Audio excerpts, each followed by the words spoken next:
প্রিয় দর্শক, আসসালামু আলাইকুম। সবাইকে স্বাগতম। আমি ফরিদা ইয়াসমিন। আজ বিশেষ একটি পর্ব নিয়ে আপনাদের সামনে উপস্থিত হয়েছি। আজ আমার সঙ্গে রয়েছেন বাংলা সাহিত্য উৎসব 2025-এর দুই আয়োজক, কবিতা দিলওয়ার এবং আনোয়ার ইকবাল। কবিতার সাথে মননে, কলমে ও কণ্ঠে এক ব্যতিক্রমী সাহিত্য আয়োজনের নেতৃত্ব দিচ্ছেন তারা। 29শে জুন কেমন হবে নতুন এই সাহিত্য উৎসব? আসুন কথা বলি তাদের সাথে। আর দর্শক, আপনারা জেনে খুশি হবেন, আজকে আমাদের সাথে এই বিদিতাও থাকবেন। তার আগে বলিনি, প্রথম আলো ইউএসএ ফেসবুক পেজ দেখা যাচ্ছে আমাদের এই অনুষ্ঠানটি। আমাদের ওয়েবসাইট প্রথম আলো NY.com, আমাদের ইউটিউব চ্যানেল প্রথম আলো ইউএসএ শেয়ার করে, সাবস্ক্রাইব করে আমাদের সঙ্গে থাকুন, আমাদেরকে সঙ্গে রাখুন। কবিতা দিলওয়ার ও আনোয়ার ইকবাল, স্বাগতম আপনাদেরকে। কেমন আছেন আপনারা? ধন্যবাদ ফরিদা ইয়াসমিন আপনাকে এবং প্রথম আলো ইউএসএ কে, এবং আমাদের সাথে আমি দেখতে পাচ্ছি এইচবিডিটাও আছে। তো আমাদেরকে খুব ভালো লাগছে। একটা বিশেষ আয়োজন করতে যাচ্ছি এবং সেই আয়োজনে আপনাদের সাথে কথা বলতে পেরে, এবং আপনারাও যুক্ত হচ্ছেন, প্রথম আলো ইউএসএ আমাদের সাথে থাকবে। তো এটাও একটা বড় আনন্দের ব্যাপার। হৃদয় ইয়াসমিন, ধন্যবাদ আপনার অনুষ্ঠানে আমাকে ডাকার জন্যে। ভালো আছি। আপনার প্রথম প্রশ্ন ছিল যে কেমন আছি। ভালো আছি, আপনারাও আশা করি ভালো আছেন। হ্যাঁ, ইনশাল্লাহ আমরা ভালো আছি। আপনারা ভালো আছেন। ইনশাল্লাহ আমরা অনুষ্ঠান করব একসাথে। আপনাদেরকে জানবো, দর্শক আপনাদেরকে জানবে আপনাদের আহ, আসন্ন যে অনুষ্ঠান সে সম্পর্কে। তো আমাদের অনুষ্ঠানটা খুব ভালোই যাবে আমি আশা করি। ফরিদা ইয়াসমিন, আপনি আরো বিস্তারিত আলোচনার আগে আমি একটু দর্শকদের একটু জানিয়ে নিই। আমাদের কবিতা দেলোয়ার এবং আনোয়ার ইকবাল আমাদের সাথে আছেন। আমাদের কবিতা দেলোয়ার সম্পর্কে যদি একটু বলি, এক বর্ণাঢ্য পথ চলার গল্প বলা নারী হচ্ছেন কবিতা দেলোয়ার। কবিতা দিলোয়ার, সরি, এইটা আমার উচ্চারণ করতে অনেকটা সময় লাগে। কবিতা দিলোয়ার দীর্ঘ, উচ্চারণটা আসলে আমি একটু হ্যাঁ, বলে দিই। জি, দিলাওয়ার। দিলাওয়ার, ওকে। দীর্ঘ 25 বছর ধরে, 25 বছরও বেশি সময় ধরে, রাইট দিলওয়ার আপা, উনি সাংবাদিকতার পেশায় যুক্ত আছেন এবং একজন সমাজকর্মী হিসেবে তিনি সবার কাছে বেশ পরিচিত। বাস করছেন ভার্জিনিয়াতে।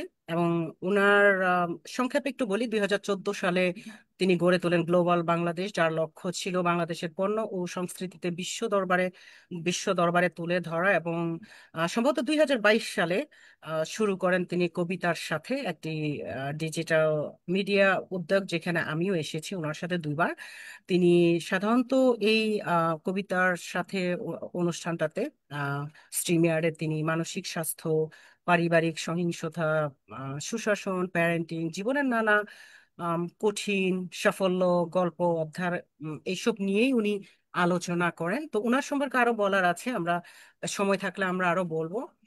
আর আমাদের আনোয়ার ইকবাল এর আগেও এসেছেন আপনাদের সামনে, দর্শকরা ওনাকে চিনেন ডেফিনেটলি। উনি তখন আম, আমাদের ভাষার মাসে এসেছিলেন, ভাষার বিভিন্ন আম, বিষয় নিয়ে কথা বলেছিলেন। আনোয়ার ইকবাল একজন লেখক, 5 দশকের বেশি সময় ধরে লেখালেখি করছেন তিনি।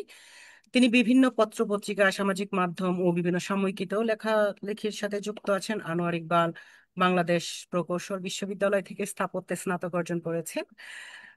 তিনি স্নাতকোত্তর পর্যায়ে পড়াশোনা করেছেন ব্যবসা প্রশাসন ও নগর পরিকল্পনায়। বর্তমানে বাস করছেন যুক্তরাষ্ট্রের ভার্জিনিয়া। কবিতা দেলোয়ারের প্রতিবেশী তিনি। তো আমরা আরো বিস্তারিত পরে শুনবো, সম্ভবত ফরিদা ইয়াসমিন অপেক্ষা করছেন। ধন্যবাদ জিতা। আহ অনেক ধন্যবাদ তোমাকে আমাদের সাথে জন্য। আহ আজকে আসলে কি বলবো, আমরা আজকে দুই গুণীজনের কথা শুনবো। শুরুতে এই চমৎকার আয়োজনের জন্য ধন্যবাদ জানাই আপনাদেরকে। স্টেট থেকে স্টেটে লেখক কবিদের একত্রিত করে করা, বাংলাদেশের বিশেষ অতিথিদের একসাথে নিয়ে আসা খুব একটা সহজ কথা না। তো আপনারা সেটা করছেন।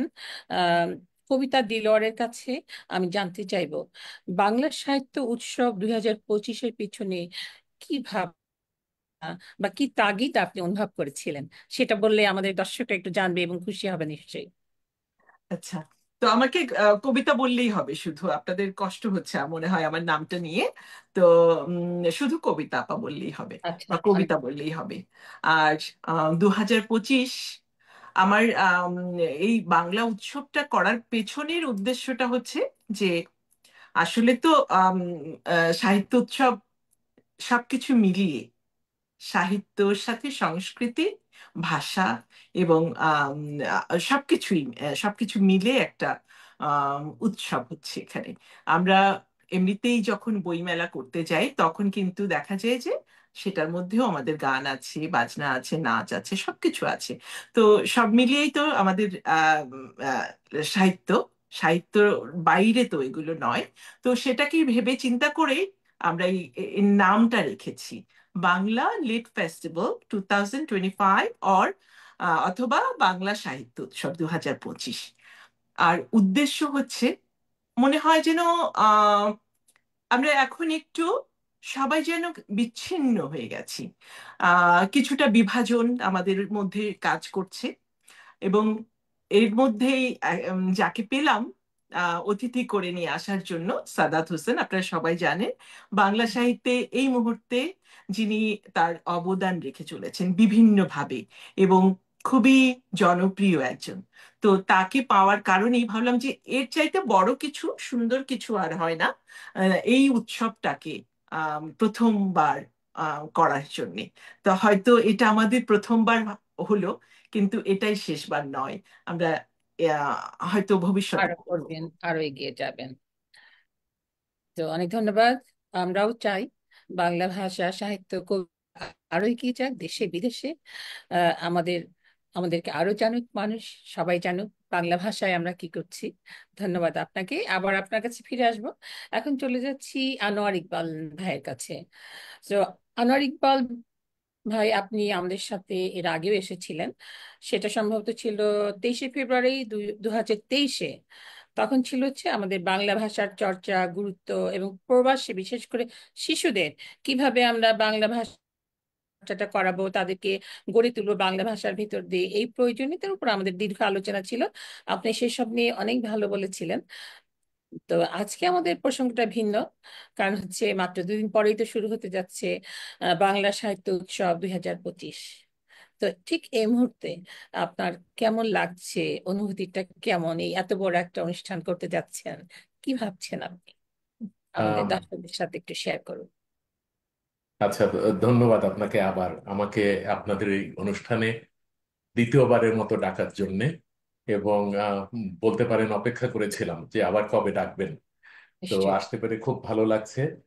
সাহিত্য উৎসব যেটা আমরা করতে যাচ্ছি, আহ, এটা আসলে এই ধরনের প্রোগ্রামের সাথে আমি অনেক দিন থেকে জড়িত।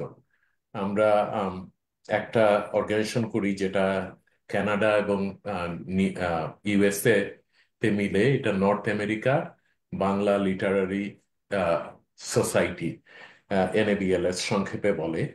এবং এটা আমরা আহ, বিভিন্ন স্টেটে বিভিন্ন সময় আমরা এটার জন্য একটা অনুষ্ঠান করে থাকি। 3 দিন ব্যাপী অনুষ্ঠান হয়।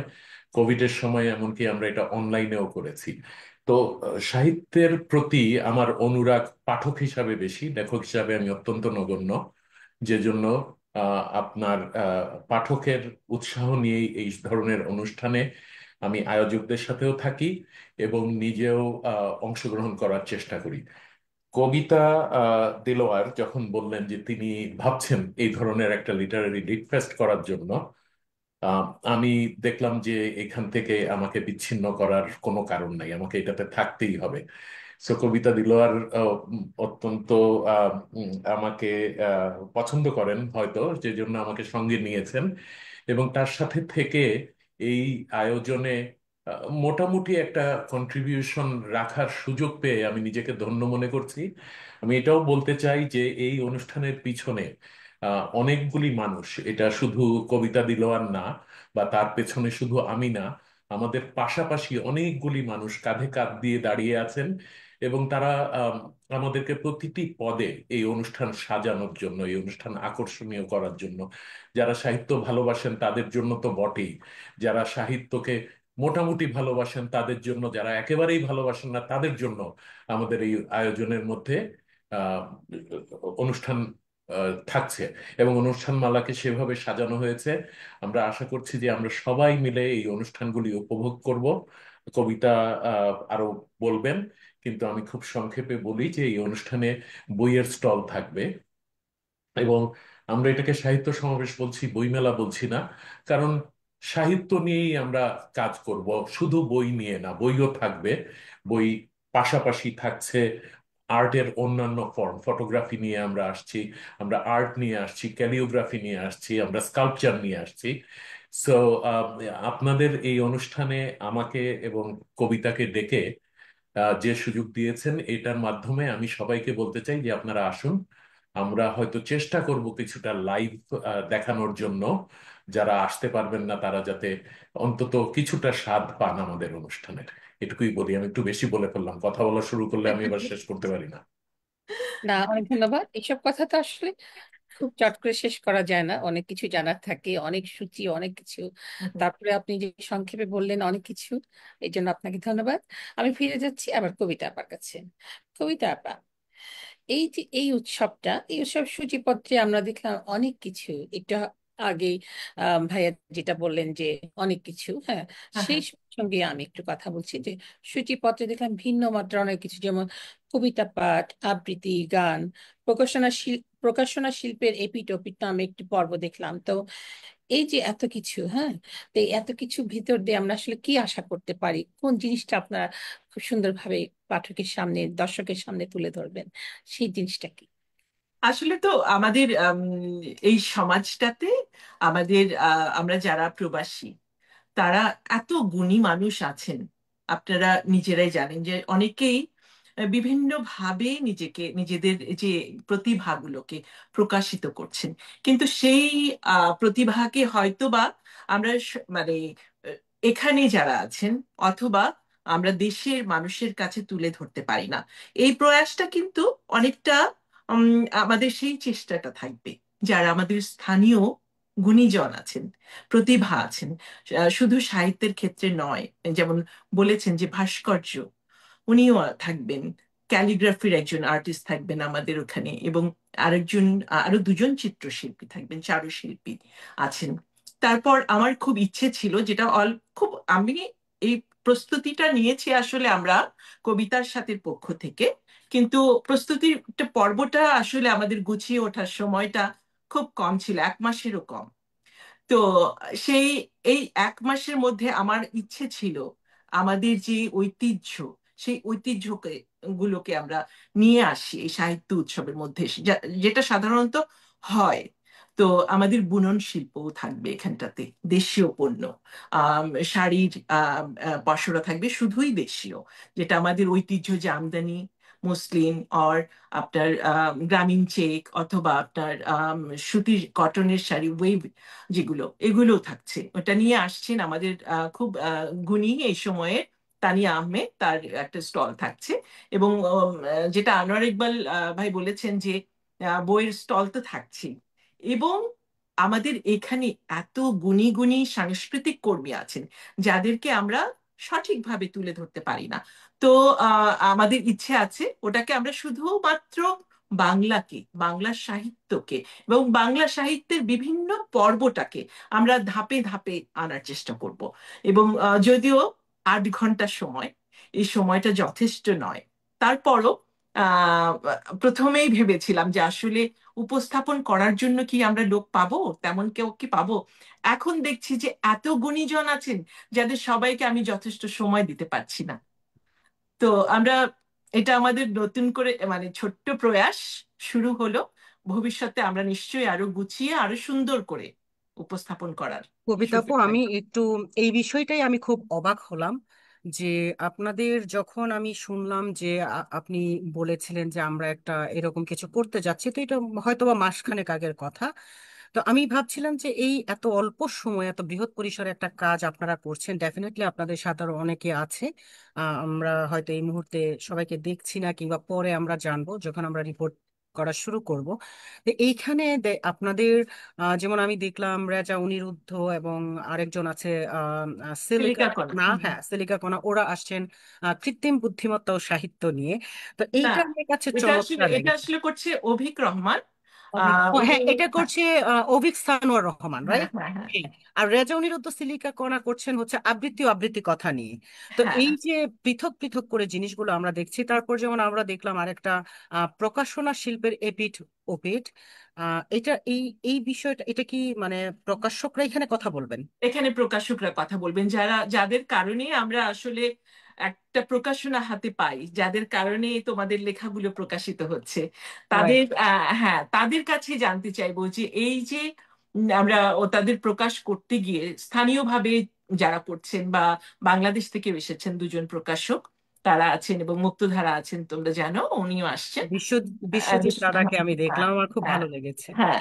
তো আহ, এত কষ্ট করে দেশের বই, এখন তোমরা নিজেরাই জানো যে বই মানুষ কিনে পড়ার মতো সেই আহ, সময়টা, এখন আমরা এত ব্যস্ত সময়, এত ডিজিটাল সময় আমরা পার করছি যে আমাদের ওইটা নেই।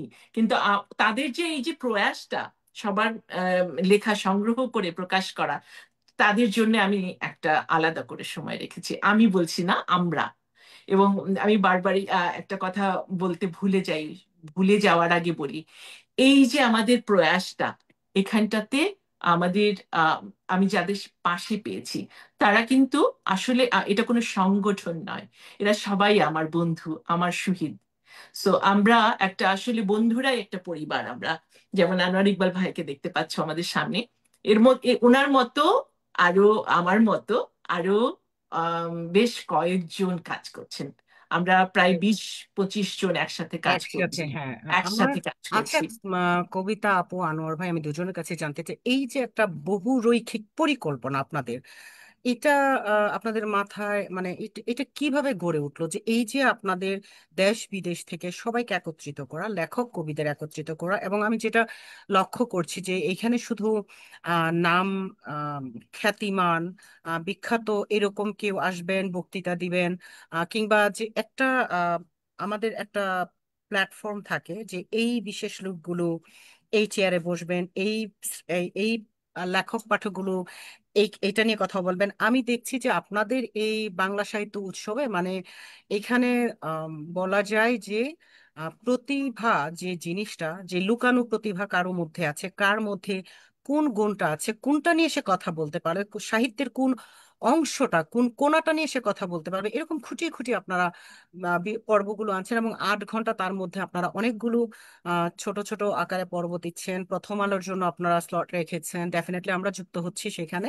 তো এই বহুরৈখিক পরিকল্পনা এটা কিভাবে মাথায় আসলো আপনার, যে এই যে একটা ভালোবাসার একটা প্ল্যাটফর্ম, এই যে একটা আন্তরিকতার প্ল্যাটফর্ম, এই যে সবাইকে নিয়ে ভাগ করে একটা কিছু উপভোগ করা, এটা আসলে আপনাদের দুজনের কাছে জানতে চাই, এটা কিভাবে মাথায় আসলো? আজকের যুগে তো আমরা সাধারণত খুব কম এরকম ভাবি। আমি প্রথমে এটা বেশ বড় একটা প্রসঙ্গ। আমি প্রথমে বলবো কবিতাকে এটা শুরু করার জন্য এটার উত্তর, এবং আমি এর সাথে যোগ করব। আগে আহ, কবিতা দিলওয়ার আপনি বলুন, তারপরে আমি বলবো। না আসলে যেটা ভেবেছিলাম প্রথমে, যে হয়তোবা খুব ছোট্ট করে একটা কিছু করব। আর তো মানে এটা জানা কথাই যে আমাদের আসলে কবিতার সাথে এটা খুব নতুন একটা কিছু। মাত্র 5 বছর হবে, নভেম্বরে এটা 5 বছর হবে এটা যে এই প্ল্যাটফর্মটা। তো আমার ওই রকমের সংগঠনের মতো কিছু নেই, সাংগঠনিক শক্তি নেই যেটা দিয়ে আমি করতে পারি। কিন্তু তারপর এটা হতে হতে সবাইকে যুক্ত করতে করতে আমার মাথার মধ্যে তখন এলো, আচ্ছা উনি এত সুন্দর কাজ করছেন, কেন নয় তাকে না না নিয়ে আসি। তো এরকম এখানে যেমন আছে একজন ছোট্ট মেয়ে, যে আপনার তোমার এই যে ট্যালেন্ট হান্ট প্রতিযোগিতায় সে মানে খুব ভালো নাম করেছে, অপ্সরা। তো এ- তাকেও আমরা নিয়ে আসছি। আমাদের এখানে অ্যান্ড্রু বিরাজ আছে, যে অ্যাওয়ার্ড উইনিং ফটোগ্রাফার, সেও, তার জন্যও আমরা একটা স্লট রেখেছি। এবং যে সিঙ্গার যারা আছে, এরা হচ্ছে আম, তোমার খুব মানে খুবই ভালো, গুণী, প্রতিভাবান এবং অনেকেই চেনেন বিভিন্ন শাখার। কেউ রবীন্দ্রসঙ্গীত, যেমন ডরথি, ও করছে রবীন্দ্রসঙ্গীত, এবং নজরুল গীতি অনিলা নাথ চৌধুরী, অনিলাকে সবাই চেনে। তারপর আসছে আমাদের নৃত্যশিল্পে, আমরা স্কুলে পড়ছে এরকম একজন খুবই গুণী একটা মেয়ে, আম, মারিয়া ইসলাম জাহিন। তো আমরা সবার আসলে গুণগুলোকে নিয়েই কাজ করার চেষ্টা করছি, যে এদেরকে, এই যে প্রতিভাগুলোকে কেন নয়। আনোয়ার ইকবাল, তার লেখা আমরা মুগ্ধ হয়ে পড়ি, তাই না? এবং ডালাস থেকে আসছে বলা মাত্র। আমার এইটা এটা আমি বলবো যে আমরা খুব ভাগ্যবান বলতে হবে, কেউ কিন্তু না করেনি, এবং সবাই অতি আগ্রহ নিয়ে আমাদের সাথে যুক্ত হয়েছে। তো এম, এটাই সবাইকে নিয়ে একটা কিছু করতে চেয়েছি, যে আমরা একটা মিলন মেলায় থাকবো, যেটা নিয়ে আমরা সাহিত্য, সংস্কৃতির এবং ভালোবাসার একসাথে পথ চলবো আমরা। তো এটাই আসলে মূল উদ্দেশ্য আমাদের এখানটাতে, আর কিছু নয়। আমার কাছেও যেটা মনে হয়েছে যে আসলে আমরা সাধারণত অনেক সময়, সবাই না, কিছু ক্ষেত্রে আমরা যারা সাহিত্যাঙ্গনে আছি, বিভিন্ন আমরা সাহিত্য চর্চা করছি, আমরা অনেক সময় দেখা যায় আমাদের নির্দিষ্ট একটা গোত্র তৈরি হয়ে যায়, একটা নির্দিষ্ট একটা সংগঠন কিংবা একটা ব্যক্তি কেন্দ্রিক, কিংবা আমাদের মানে এই সংগঠনের অংশ কিংবা এই গ্রুপের অংশ এরকম হয়ে যায়। হুম। যার কারণে দেখা যায় যখন আমরা এরকম একটা নির্দিষ্ট কিছু কাঠামো নিয়ে কাজ করতে যে অনেক সময় অনেকেই সেখানে যুক্ত হতে চান না। অনেক সময় সবার ভালো লাগাটা ভিন্ন রকম, কিন্তু কবিতা দেলোয়ারের, মামা সরি সরি আমার বিড়ালটা চলে আসে। তো আমাদের কবিতা আপুর সাথে আমরা যে জিনিসটা আমরা দেখেছি, আমার মনে হচ্ছে যে আমি এত দূর থেকে যুক্ত হওয়ার চেষ্টা করছি। আমি সাধারণত ঘর থেকে বেরোনোর মানুষ না, এবং আমার অনেক কমপ্লিকেশন আছে, কিন্তু তারপর আমি চেষ্টা করছি যেতে। আমার মনে হয় এই যে অনেকে আসছে এখানে, বিভিন্ন স্টেট থেকে আসছে, এবং কেউ এখানে মানা করছে না। আমার মনে হয় এই যে একটা আপনাদের এই প্ল্যাটফর্মটা যে একটা নির্দিষ্ট গণ্ডির ভিতরে না থেকে, এটা হচ্ছে একটা উন্মুক্ত মাঠ, এবং একটা একটা বৃহৎ পরিসরে বলা যায় যে আকাশের মতো, যে এইখানে আমার এই আকাশের নিচে আমার একটা মাঠ আছে, এটা সবার। এখানে সবাই আসবে। এখানে এখানে কোনো বস নেই, এখানে কোনো সভাপতি নেই, এখানে কোনো গুরু নেই, শিষ্য নেই। Floor is years. তো এই যে আন্তরিকতাটা সাহিত্য চর্চায়, আমি বলবো যে সবাইকে দিয়ে দেওয়া। আমির আগে তোমরা, এই যে একটা বিষয় কবিতা আপুর, আমি এই জিনিসটা খুব প্রশংসা করব, যে আসলে এইভাবেই আমরা সাহিত্যকে, সাহিত্য চর্চাকে আরো বৃহৎ পরিসরে নিতে পারবো, যখন আমাদের মধ্যে সে আন্তরিকতা থাকে, যখন আমাদের মধ্যে সবার জন্য স্পেস থাকে। আমরা যখন নিজে চেয়ারটাতে আগে না বসে পাশের মানুষটাকে বলি যে তুমি কি বসবে, তোমার বসা দরকার। সো দিস ইজ হু কবিতা দেলোয়ার। এবং কবিতা দেলোয়ারের সাথে আনোয়ার ইকবাল, আমাদের যারা 20-25 জন যারা আছেন সহযোগী বন্ধু, যারা এই আয়োজনটাকে সফল করার জন্য কাজ করছেন, সবাইকে অসংখ্য ধন্যবাদ। চমৎকার একটা জিনিস। ফরিদা ইয়াসমিনের আরো প্রশ্ন আছে আমি জানি। আমি একটু ইকবাল ভাইয়ের কাছে জানতে চাচ্ছি যে ইকবাল ভাই, আমাদের দেশ বিদেশ থেকে অনেকেই আসছেন এখানে। আম, ফরিদা ইয়াসমিন, জাস্ট 1 মিনিট। সবাই হ্যাঁ, এই সাহিত্য উৎসবে হ্যাঁ, নিচ্ছেন, এবং আমরা দেখছি বিশেষ অতিথি হচ্ছেন আমাদের সাদাত হোসেন। এবং সাদাত হোসেনকে নিয়ে যদি বলি, একেবারে অল্প বয়সে, অল্প সময়ে সাদাত বেশ জনপ্রিয় হয়ে উঠেছেন। তো আমি আনোয়ার ইকবালের কাছে একটু জানতে চাইবো, আপনি একজন লেখক, তবে এই মুহূর্তে আপনি একজন পাঠকের দৃষ্টিকোণ থেকে একটু আমাদের বলুন যে আসলে লেখকের কোন জিনিসটা পাঠককে বেশি টানে, যার কারণে একটা মানুষ খুব দ্রুত পাঠকের হৃদয়ে স্থান করে নেয়, যেমন সাদাত। সাদাত হোসেন সম্পর্কে আমি একদম মানে নির্দিষ্ট করে কিছু বলবো না। আমি তার লেখার সাথে খুব বেশি দিনের পরিচয় নয়, তবে আমি যতটুকু পড়েছি তার মানে আমি মুগ্ধ হয়েছি। আমি অ্যাকচুয়ালি মানে এই প্রশ্নটা আমাকে করার আগেই আমি কবিতা আহ, দেলোয়ারকে বলেছি যে আমি কিছুদিন আগে তার একটা বই পড়ে আমি, আমার কাছে মনে হলো আমি বুঝতে পারছি যে কেন তিনি একজন পাঠক পছন্দ লেখক। আমি বলবো যে যে কোনো লেখকের জন্য গল্প বলার ভঙ্গিটা হচ্ছে খুবই মানে ইম্পর্ট্যান্ট একটা জিনিস, যে একবারে মেরুদণ্ড বলা লেখক, যায়, হ্যাঁ। হ্যাঁ, লেখক যখন যেভাবে গল্পটা বলেন সেটা যদি পাঠক পড়ার মাধ্যমে শুনতে পারে, আমি নিজে লেখক হিসাবে সেটা আমি ফিল করি। আমি গল্প বলার চেষ্টা করি, আমি গল্প লেখার না। তো আম, আমার কাছে মনে হয় যে সাদাত হোসেন এই জিনিসটা খুব ভালো পারছেন। এবং আমি আমার পরিচিত আমার প্রিয় আরো যারা বাংলা সাহিত্য চর্চা করেন, লেখক, ঔপন্যাসিক, কবি, তাদের প্রত্যেকের একটা নিজস্বতা আছে। সাদত হোসেনও একটা নিজস্বতা নিয়ে এসেছেন। এই জন্য মনে হয় পাঠক প্রিয় হতে তার বেশি সময় লাগেনি। আমি শেষ করার আগে একটা খুব ছোট্ট করে একটা কথা বলতে চাই, সেটা হচ্ছে কবিতার কথার সূত্র ধরে, যে আমরা কিন্তু মাত্র, আমি বলবো যে সত্যি বলতে গেলে 6 সপ্তাহ প্রিপারেশনে এই অনুষ্ঠানটা হচ্ছে।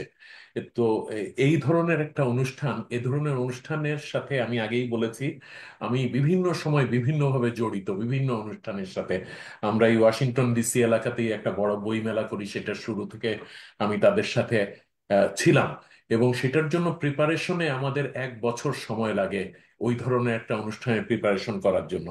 6 সপ্তাহে এই কবিতার সাথে টিম যে অনুষ্ঠান তৈরি করেছে, এটা একটা মানে অসম্ভব ব্যাপার হতে যাচ্ছে। আমি নিজে ইনভলভ আছি বলে আত্মপ্রশংসা করছি না, আমি আমি নিজে সত্যি ইমপ্রেস যে এত কম সময়ে এতটুকু এতটুকু কাজ এগিয়ে নেওয়া যায়। এবং আরেকটা জিনিস যেটা হচ্ছে যে আমরা অনেককে বলতেই পারি নাই, তারা আমাদের প্রচার দেখে ফেসবুক ইত্যাদিতে আমার সাথে অনেকে যোগাযোগ করছে এবং বলছে যে আমাকে বলেন নাই কেন, আমাকে বলো নাই কেন, আমি তো আসতাম। তো আমরা এটা একটা ভুল ত্রুটি আমাদের পক্ষ থেকে, এত তাড়াহুড়ার মধ্যে সবাইকে বলতে পারি নাই। কিন্তু আমি এটা বলবো যে এই অনুষ্ঠানের সাফল্য নির্ভর করবে সবার আহ, সবাই আসার পরে এবং তারা আমাদের অনুষ্ঠান পছন্দ করার পরে। কিন্তু আমি যেটা দেখতে পাচ্ছি সেটা হচ্ছে যে আমার কাছে মনে হচ্ছে যে আগামীতে এই অনুষ্ঠান আরো বড় পরিসরে হবে। এবং সেই সেই ডেফিনেটলি। আপনাদের কাছে সেই শুভকামনা প্রার্থনা করছি। So, ডেফিনেটলি আমারও সেটাই মনে হচ্ছে, কারণ আমরা এখনো ওই সেই আমাদের বাংলা সাহিত্য উৎসব এখনো অংশগ্রহণ করিনি, আরো 2-3 দিন বাকি আছে। কিন্তু এখনো পর্যন্ত আমরা যা দেখছি সোশ্যাল মিডিয়াতে সবার অংশগ্রহণের যে প্রচেষ্টা, আম, চেষ্টা একটা, সেটা ডেফিনেটলি আমাদেরও ভালো লাগছে। অনেক অনেক শুভকামনা আপনাদের। ফরিদা ইয়াসমিনের সম্ভবত আরেকটু জানার আছে, আমাদের সময় প্রায় শেষের দিকে। ধন্যবাদ রিতা। শুনছিলাম এতক্ষণ ইকবাল ভাই চমৎকার ভাবে বললেন এই অনুষ্ঠানের পিছনের কাহিনী, কত কিছু করতে হলো, কত কত সময়, মানে কত সময় না, অল্প সময়ের ভিতরে অনেক কিছু কাজ করা। তো কবিতা আপনার কাছে আমি জানতে চাচ্ছি যে এই যে একটা আয়োজন, একটা সাহিত্য উৎসব, বিশাল বড় কিছু, অনেক মানুষ আসবেন, অনেক অতিথি আসবেন, এখানে যেমন শ্রম দিতে হচ্ছে, চেষ্টা দিতে হচ্ছে, সময় তো তো দিতেই হচ্ছে, তারপরে তো অনাকাঙ্ক্ষিত ভাবে অনেক প্রতিযোগিতা এসে যায়, অনেক চ্যালেঞ্জ এসে যায়। তো এই যে স্বল্প সময়ের ভিতরে এই অনুষ্ঠান আয়োজন করলেন, আপনারা কি এমন চ্যালেঞ্জের মুখোমুখি হয়েছিলেন যেটা, অথবা প্রতিবন্ধকতা, যেটা আজকে আমাদেরকে আপনারা জানাতে পারবেন? আসলে প্রতিবন্ধকতাটা হচ্ছে, আপনারা জানেন যখন অনুষ্ঠান কোনো কিছু আয়োজন করা হয়, বড় ব্যাপার হচ্ছে ফিনান্সিয়াল ব্যাপারটা। তো আম, যেহেতু এটা খুব অল্প সময়ে আয়োজন করা হয়েছে, আম, সেটা হচ্ছে কিন্তু সেখানে আমরা সাড়া পেয়েছি এবং অনেক কিছুই আমরা আসলে ফিনান্সিয়াল কারণেই আমরা অনেক কিছু আরো হয়তো ইলাবোরেট করতে পারতাম, সেই জিনিসগুলো আমরা করতে পারছি না। তবে যারা এই বিষয়ে আমি কিছু কথা এখানে বলি, সেটা হচ্ছে যে প্রত্যেকে তার সময়টাকে আমাদের জন্য দিয়েছেন। এই সময়টা কিন্তু, এটাও কিন্তু একটা বিশাল ব্যাপার। কারণ তারা সবাই গুণী, তারা বিভিন্ন অবস্থান থেকে তাদের নিজেদের কর্মক্ষেত্রে ব্যস্ত থাকেন। আমাদের আমাকে স্পন্সর করেছে আমার এক বন্ধু, সাউন্ড সিস্টেমটা যেটা এত সবচেয়ে এক্সপেন্সিভ বলতে গেলে। তো সেই সাউন্ড সিস্টেমটা ওনার অন্য একটা জায়গাতে কাজ ছিল, উনি সেটা আমার কারণে ওটাকে ছেড়ে দিয়ে এসে উনি তার সময়টাকে আমাকে দিচ্ছেন। তো তার এই স্পন্সরশিপ, এটাও আমি কৃতজ্ঞতা ভরে গ্রহণ করছি, এটা ভালোবাসা থেকে। আমার সাথে কাজ করছে, আমি এই নামটা বলতেই চাই, তারেক মেহেদি। সে বাংলা ইভেন্টের এর মধ্যে খুব নাম করেছে, খুব ইয়াং ছেলে। সে আহ, বিনা পারিশ্রমিকে আমার সাথে কাজ করছে এবং তার মূল্যবান সময় আমার জন্য দিচ্ছে এখানটাতে। এরকম আরো অনেকে আছে, এবং যে স্থানীয় শিল্পীরা, তারা বিনা পারিশ্রমিকে কাজ করছেন। এমনকি আপনারা স্বপ্নিল সজীবের কথা শুনেন, জানেন, সেও করছে এখানটাতে। সেও তার সময়টাকে আমাদের কাছে এটাও আমাদের জন্য স্পন্সর করেছে সে। এবং আমরা যেই জায়গাটাতে করছি সেটাও আমরা পেয়েছি খুবই নামমাত্র ইয়ে। উনি আমাদের অনুষ্ঠানের আরো একজন উদ্বোধক হিসেবে থাকবেন। উনি এখানকার বেশ ভালো এন্টারপ্রেনর এবং শিল্প সাহিত্যকে উনি খুব পৃষ্ঠপোষকতা করে থাকেন, আনিস খান। এবং আরো একজনের কথা বলতে চাই, যে আমাদের এই স্থানীয় বাংলা সংস্কৃতিকে আহ একটা মাত্রা দান করেছেন, আহ, যেটা কেনেডি সেন্টারে নিয়ে গেছে তার করা নাটক একতারার পক্ষ থেকে শেখ মাওলা মিলন, সেও এখানে করছে। এবং বাংলা স্কুল যারা বাচ্চারা, ওরা আমাদের উদ্বোধনীতে জাতীয় সঙ্গীত এবং দেশের গান পরিবেশন করবে। এই যে মানে সবকিছু কিন্তু এরা আমাদেরকে মা- একদম মানে স্বেচ্ছায় এসে আমাদের মনে হয় হাতের মধ্যে এই যে ভালোবাসা। এই আমি ভালোবাসার মূল্য তো হ্যাঁ, গণনা আমার করা যায় না। হ্যাঁ সেই আমার আপনাদের আমি আশা করছি যে এই যে তোমরা আসছো এত দূর থেকে, ডালাস থেকে ফরহাদ হোসেন আসছে, টরন্টো থেকে রেজা অনিরুদ্ধ আসছে, নিজেদের খরচে নিজেদের পয়সায় তারা আসছে। তো এগুলো তো মানে এগুলোরও তো একটা মূল্য আছে, তাই না? তো এটা হচ্ছে এক ধরনের ভালোবাসা, সহযোগিতা। এবং তো এটার কারণেই সম্ভব হয়েছে। আর প্রতিবন্ধকতার কথা বলছিলেন যেটা, সেটা হচ্ছে এটা থাকবেই। এই বিষয়ে এখন কথা বলতে চাই না। আমি অনেক রকমের সম্মুখীন হচ্ছি প্রতিবন্ধকতার, এবং আমরা হচ্ছি। কিন্তু আমি এই মুহূর্তে আমার জন্য প্রার্থনা করবেন যেন আমি আমার মাথাটাকে স্থির রাখতে পারি, আমরা যেন স্থির থাকতে পারি এবং সুন্দর করে অনুষ্ঠানটা সম্পন্ন করতে পারি। শোনা যাচ্ছে না আপনাকে, মিউট হয়ে গেছেন বোধহয়। সরি। নিশ্চয়ই আমরা দোয়া করব আপনি সব প্রতিবন্ধকতাকে দুপাশে রেখে সামনে এগিয়ে যাবেন এবং এই সাহিত্যের অনুষ্ঠানটা চমৎকার হবে। অনেক ধন্যবাদ আপনাকে। আর আমি ফিরে আসছি আবার ইকবাল ভাইয়ের কাছে। ইকবাল ভাই, আমাদের অনুষ্ঠান শেষের দিকেই তো, শেষের দিকে আমাদের দর্শকদেরকে আপনি একটু বলবেন যে যারা যেতে পারছি না আমরা, তারা না গেলে কেন এই অনুষ্ঠানটা আমরা মিস করব, কি মনে হয়? আর সেই সাথে আপনি আর একটা কাজ করতে পারেন যে বাংলা সাহিত্য উৎসব 2025-এর ঠিকানা এবং যোগাযোগের নাম্বার, এটাও আমাদের দর্শকদের জন্য আপনি বলে দিতে পারেন। তাহলে যারা দেখবে, যাদের যাওয়ার ইচ্ছা থাকবে, তারা এই যোগাযোগ করে যেতে পারবে। এবং সেই সাথে আমরা যারা যাব না, তারা কেন মিস করব, সেই সম্পর্কে আপনি একটু আমাদেরকে বলেন। একটু সাহায্য আহ, করতে হবে আহ, ঠিকানা দিয়ে। কিছু সাহায্য লাগবে, কিন্তু আমি বলি যে আহ, কেন মিস করবেন, সেটা হুম। হচ্ছে যে আমরা যারা সাহিত্য পছন্দ করি, আমরা যারা সংস্কৃতি পছন্দ করি, আমার মনে হয় যে যে কোনো শুদ্ধ সংস্কৃতির চর্চা করে এই ধরনের কোনো একটা অনুষ্ঠান না দেখাটা আমাদের সবার জন্য মিস। সেটা যে শুধু আমাদের অনুষ্ঠান সেটা না, সেটা যেখানেই যখনই হোক, সুযোগ থাকা সত্ত্বেও যদি না দেখা যায় তাহলে এটা একটা বেশ বড় মানে নিজেকে বঞ্চিত করা বলে আমি মনে করি। তো আমরা আমাদের কবিতার সাথে এবং তাদের আয়োজিত বা আমাদের আয়োজিত এই সাহিত্য আহ, মেলায় আমি বলবো যে শুদ্ধ সংস্কৃতির চর্চা আমরা করব।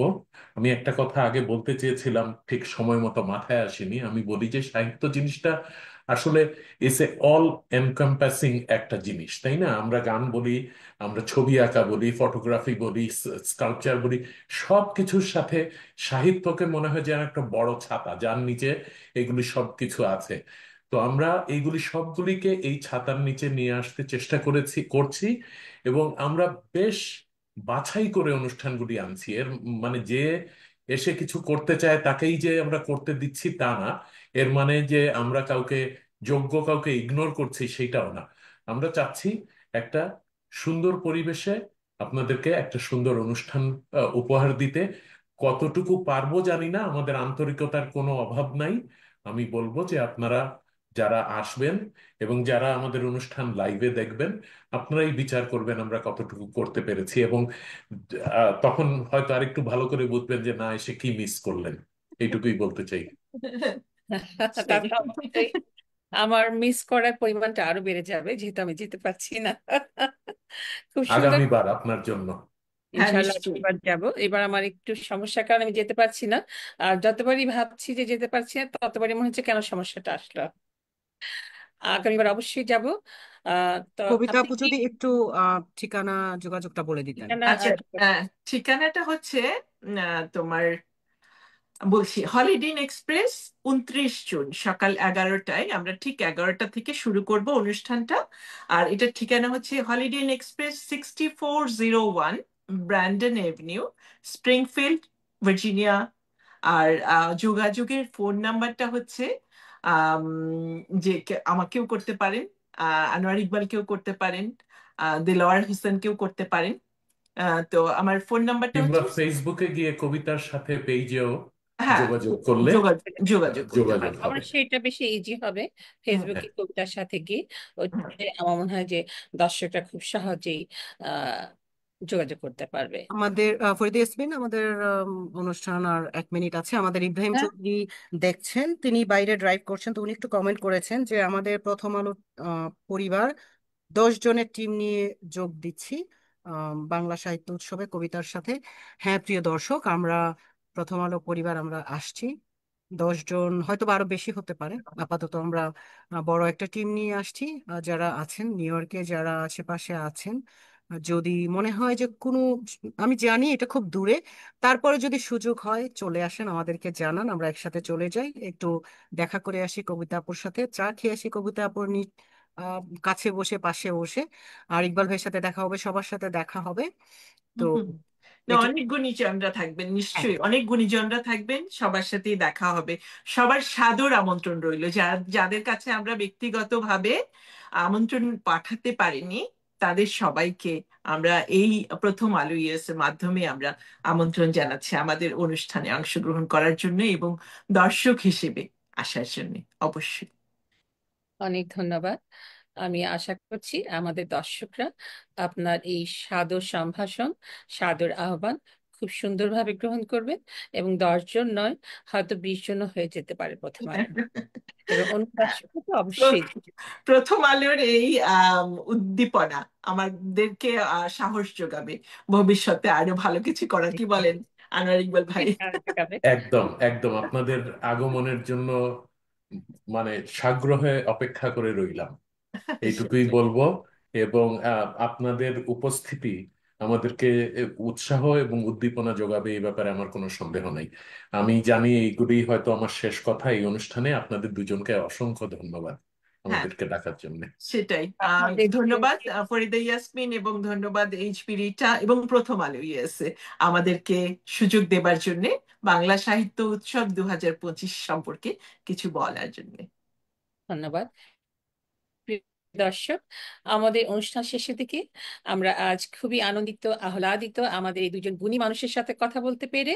আশা করছি আপনারা এই অনুষ্ঠানটা দেখবেন এবং সবাই দলে দলে কবিতার সাথে অনুষ্ঠানে যোগ দিতে যাবেন। তো প্রিয় দর্শক, আবারও বলছি, আমাদের অনুষ্ঠানটি লাইক দিয়ে শেয়ার করে সঙ্গে থাকুন, সঙ্গে রাখুন। আমরা অনুপ্রাণিত হব। আসছে বৃহস্পতিবার রাত 9টায় আবার দেখা হবে টক আপ দৈক অনুষ্ঠানে। জীবন আনন্দের হোক, ভালোবাসার হোক। শুভরাত্রি। শুভরাত্রি।